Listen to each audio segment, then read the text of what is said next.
Nellore rural 38వ division Tekkemitta TDP unit incharge Shaik Basheer ఆధ్వర్యంలో వందలాది మందికి మాజీ మేయర్ నందిమండల భానుశ్రీ మజ్జిగ పంపిణీ చేశారు. ఎన్నో ఏళ్లుగా ప్రతి వేసవిలో మజ్జిగ చలివేంద్రం ఏర్పాటు చేసి ప్రజల దాహార్తిని తీరుస్తున్న బషీర్ని భానుశ్రీ అభినందించారు.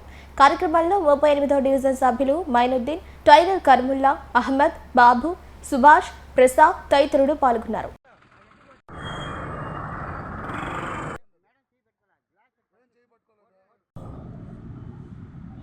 నెల్లూరు రూరల్ 38వ division Tekkemitta TDP unit incharge Shaik Basheer ఆధ్వర్యంలో వందలాది మందికి మాజీ మేయర్ నందిమండల భానుశ్రీ మజ్జిగ పంపిణీ చేశారు.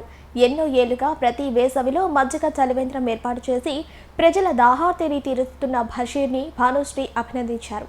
కార్యక్రమంలో 38వ డివిజన్ సభ్యులు మైనుద్దీన్, టైలర్ కర్ముల్లా, అహ్మద్, బాబు, సుభాష్, ప్రసాద్ తదితరులు పాల్గొన్నారు.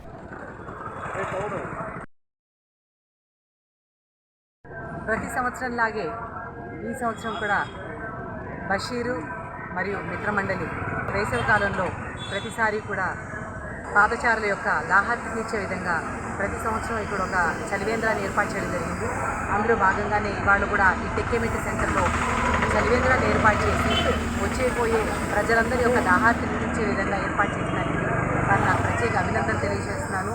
అలాగే ఈ మెయింటైన్ చేయడమే కాకుండా ఇక్కడ అందించే పానీయాలు కూడా అంటే శుచి శుభ్రత, ఎందుకంటే వేసవి కాలం ఎక్కువగా ఈ అంటువ్యాధులు ప్రబలే అవకాశంగా ఉంది కాబట్టి అవన్నీ కూడా మంచి జాగ్రత్తలు తీసుకొని ప్రతి సంవత్సరంలాగే చాలా శుభ్రంగా ఈసారి ఏర్పాటు చేశారు.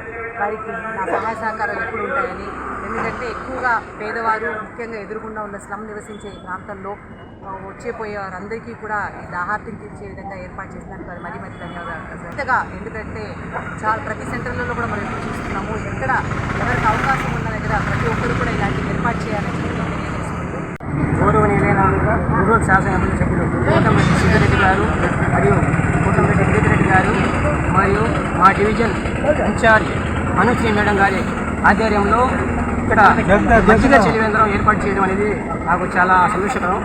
ఎందుకంటే ప్రతి సంవత్సరం పేదలకు ఏదో ఒక విధంగా ఏదో మంచి కార్యక్రమం చేయాలనేది నా మనసులో కోరిక. దానికి తోడు నా మిత్రమండలి అందరూ సహకరిస్తారు. నేను ఇటువంటి కార్యక్రమాలు ఇంకా చేయాలని దేవుని